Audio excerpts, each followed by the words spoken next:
24 घंटे का जो सदन रखा है, मैं उसके लिए आपको आभार प्रकट करता हूँ। नेता सदन को भी आभार प्रकट करता हूँ। अपने इन भाइयों का भी अपमान का भी मैं अपमान नहीं कर रहा हूँ। इनका भी मैं सम्मान करता हूँ। इनका भी सम्मान करता हूँ, इनका भी आभार प्रकट करता हूँ। आपका सम्मान कर रहे हैं, इनका भी सम्मान करता हूँ। माननीय मनोज पांडे जी। माननीय सभापति जी, मैं आपका आभार प्रकट करता हूं। अधिष्ठाता महोदय, आज हम एक ऐसे सपने की बात कर रहे हैं जो कागज पर नहीं है, बल्कि उसको धरातल पर उतारने पर चर्चा रखी गई है। विकसित भारत 2047 का सपना, और इस सपने को सबसे मजबूत स्तंभ है कि विकसित उत्तर प्रदेश को इसी प्रकार से कैसे अपनी बातों को आगे बढ़ाता है। मानवर किसी राष्ट्र और किसी राज्य को विकसित करने के लिए, उसकी आर्थिक व्यवस्था को सुदृढ़ करने के लिए, संपन्नता, समता और समरसता लाने के लिए सबसे मजबूत अगर कोई बिंदु है तो वो है कानून व्यवस्था। बिना एक मजबूत कानून व्यवस्था को लेकर के चले हुए किसी राष्ट्र और राज्य को हम न आर्थिक रूप से संपन्न बना सकते हैं और न उसे कभी मजबूत कर सकते हैं। जहां अपराध और आतंक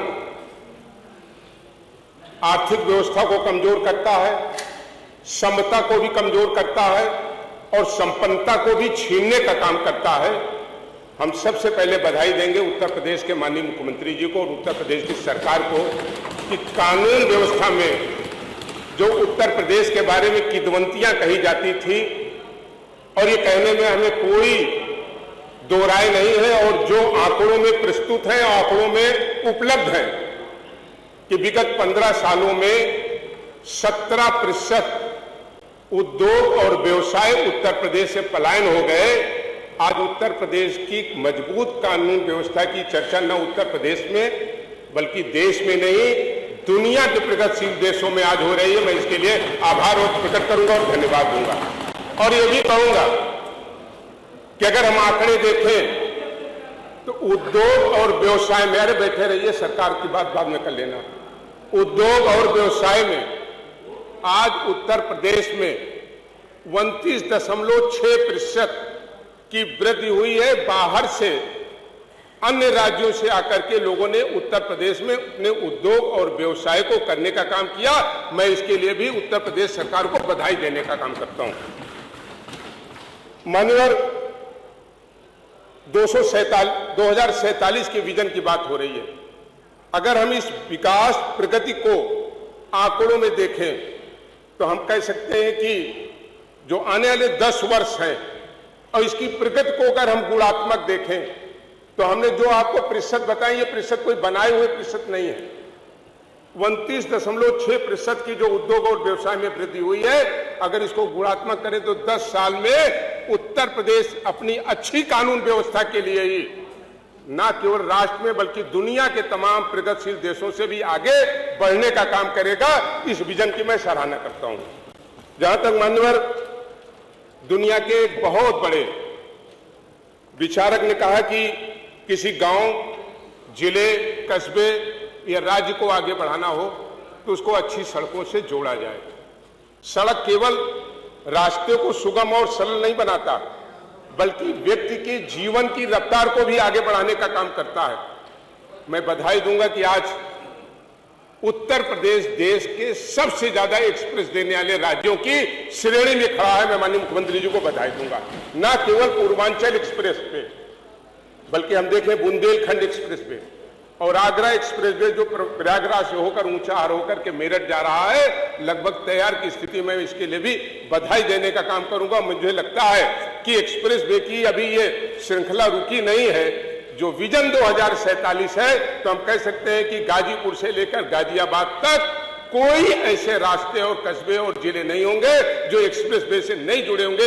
इस परिकल्पना के साथ सरकार बढ़ रही है और हमें पूरी उम्मीद है कि इस कल्पना के साथ जब आगे बढ़ेंगे तो न केवल किसान, न केवल व्यवसायी, न केवल उद्योगपति, बल्कि गांव में रहने वाले व्यक्ति की भी कहीं ना कहीं इकोनॉमी में ग्रोथ होगी, वो आगे बढ़ेगा और तमाम व्यवसायों में वो आगे बढ़ सकेगा।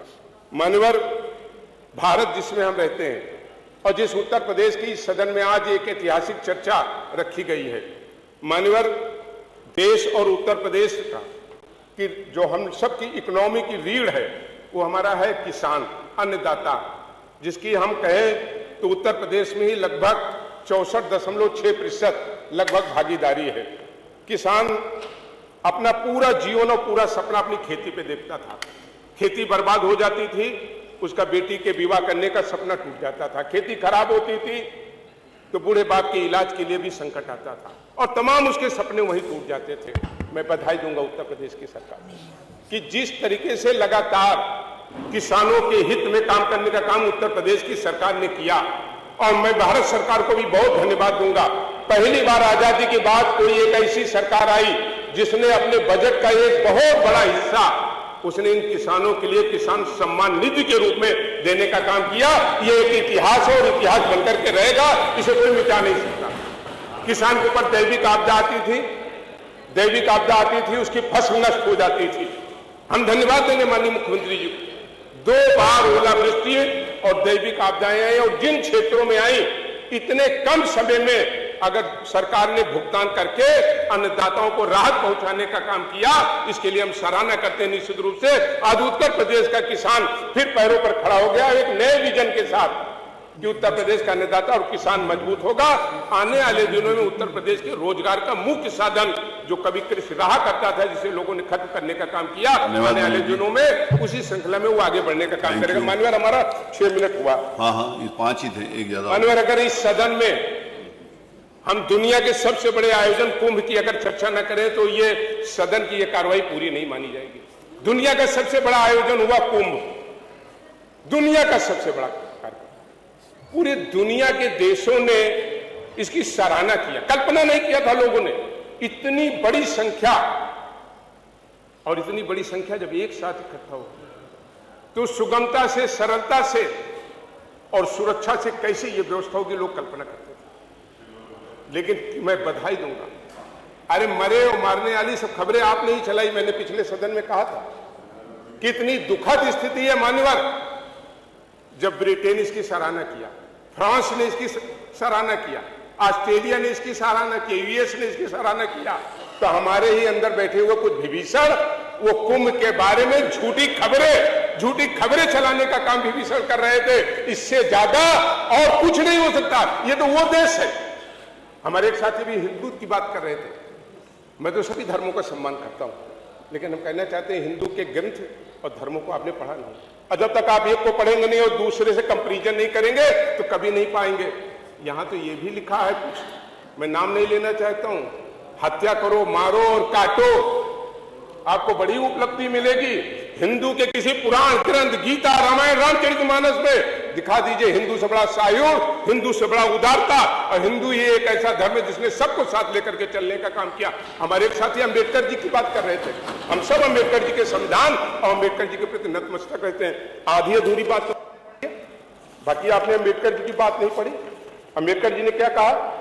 अम्बेडकर जी ने कहा हिंदू एक ऐसा धर्म है जो सहृदयता और मानवीय दृष्टिकोण से ओतप्रोत है। आपने तो अपने हिसाब से उसको दृष्टांत दे दिया। अरे पढ़ना तो पूरा पढ़िए ना अम्बेडकर जी। और आप आज उन लोगों को अपमान कर रहे हैं, कांवड़ियों का अपमान कर रहे हैं, कांवड़ियों के बारे में अशब्द बोल रहे हैं। भारत की संस्कृति, मान्यवर एक सेकंड में खत्म कर रहा हूं, भारत की संस्कृति और भारत की सभ्यता और संस्कार बड़ा विराट है दुनिया में। इसलिए नहीं हमारी पहचान है कि हम कोई बहुत शक्तिशाली आर्थिक रूप से संपन्न देश। हमारी विराट संस्कृति, हमारी सभ्यता, यही भारत की पहचान है। वो कांवड़िया भी भारत के संस्कार है, सभ्यता है, उनकी पहचान दुनिया की कोई ताकत नहीं खत्म कर सकता। उनका अगर अपमान करोगे तो भारत का अपमान करने जा रहे हो। इसलिए मैं आज की इस 24 घंटे का जो सदन रखा है, मैं उसके लिए आपको आभार प्रकट करता हूं, नेता सदन को भी आभार प्रकट करता हूं, अपने इन भाइयों का भी अपमान कभी मैं अपमान नहीं कर रहा हूं, इनका भी मैं सम्मान करता हूं, इनका भी सम्मान करता हूं, इनका भी आभार प्रकट करता हूं। आपका सम्मान कर रहे हैं इनका भी सम्मान करता हूं। बहुत बहुत आभार, बहुत बहुत धन्यवाद। कुछ पुरानी बातें याद रही होंगी तभी ये शब्द निकल गया।